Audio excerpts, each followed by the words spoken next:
सपा के अधिवेशन में अखिलेश यादव ने हुंकार भरी और बीजेपी के खिलाफ जमकर निशाना साधा। अखिलेश ने कहा कि बीजेपी को अगर कोई पार्टी हरा सकती है तो वो है सिर्फ समाजवादी पार्टी। वहीं अखिलेश के बयान पर बीजेपी ने भी करारा पलटवार किया है।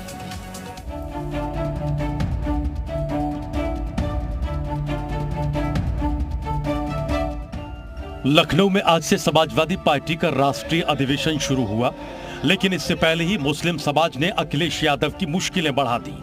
ऑल इंडिया मुस्लिम जमात के अध्यक्ष मौलाना शहाबुद्दीन रिजवी ने किसी मुस्लिम को समाजवादी पार्टी का अध्यक्ष बनाने की मांग कर दी है। इस संगठन ने यह भी मांग की है कि समाजवादी पार्टी के अधिवेशन में इसकी घोषणा की जाए। समाजवादी पार्टी का राज्याध्यक्ष तय होना है। इस बार राष्ट्रीय अध्यक्ष समाजवादी पार्टी का किसी मुसलमान को बनाना चाहिए।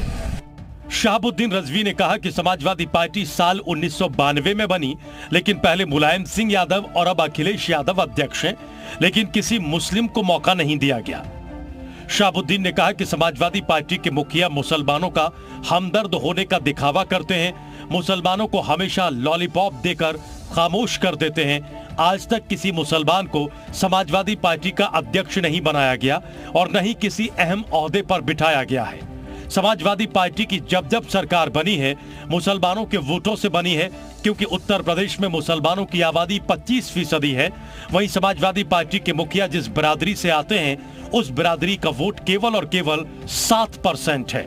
इस हिसाब से मुसलमानों को ज्यादा तरजीह दी जानी चाहिए। ऑल इंडिया मुस्लिम जमात के अध्यक्ष ने सपा के राष्ट्रीय अध्यक्ष अखिलेश यादव से ये मांग की कि सपा की प्रदेश कमान अब एक मुस्लिम नेता को देनी चाहिए।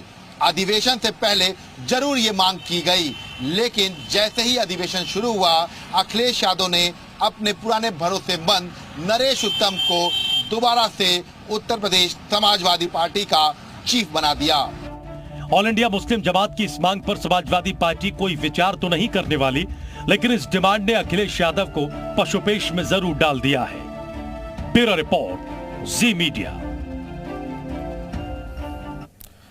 तो सपा के अधिवेशन में अखिलेश यादव ने हुंकार भरी और बीजेपी के खिलाफ जमकर निशाना साधा। अखिलेश ने कहा कि बीजेपी को अगर कोई पार्टी हरा सकती है तो वो है सिर्फ सपा। वहीं अखिलेश के बयान पर बीजेपी ने भी पलटवार किया। और आइए अब आपको समाजवादी अधिवेशन के सफर के बारे में भी बताते हैं, लेकिन क्या कुछ पलटवार हुआ है बीजेपी की तरफ से वो सुनिए।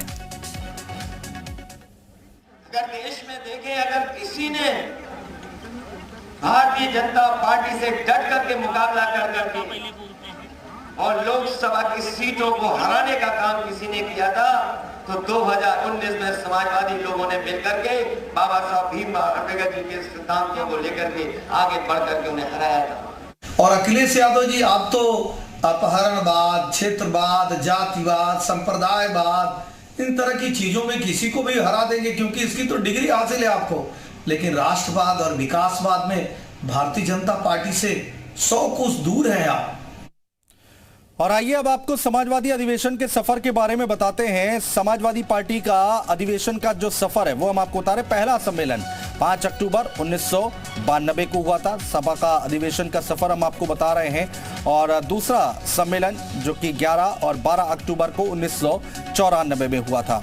तीसरे सम्मेलन की अगर हम बात करते हैं तो तीसरा सम्मेलन 27 और 28 जुलाई को 1996 में हुआ था।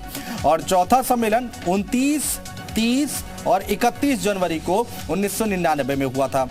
पांचवें सम्मेलन 3 और 4 जनवरी को 2002 में हुआ था। और छठे सम्मेलन की अगर हम बात करते हैं तो छठा सम्मेलन 2005 में हुआ था, जो कि 21, 22 और 23 अप्रैल को हुआ था। सातवां सम्मेलन कब हुआ? 26, 27 और 28 मार्च को, यानी कि 2008 में। 26, 27, 28 मार्च को 2008 में। आठवां सम्मेलन 7 और 8 जून को हुआ 2011 में। नवा सम्मेलन 8, 9 और 10 अक्टूबर को 2014 में हुआ। और 10वां सम्मेलन 5 अक्टूबर 2017 को हुआ। तो ये अब तक का समाजवादी पार्टी का जो अधिवेशन है उसका सफर हम आपको बता रहे हैं कि आखिर कब शुरुआत हुई और कब कब अधिवेशन हुआ है।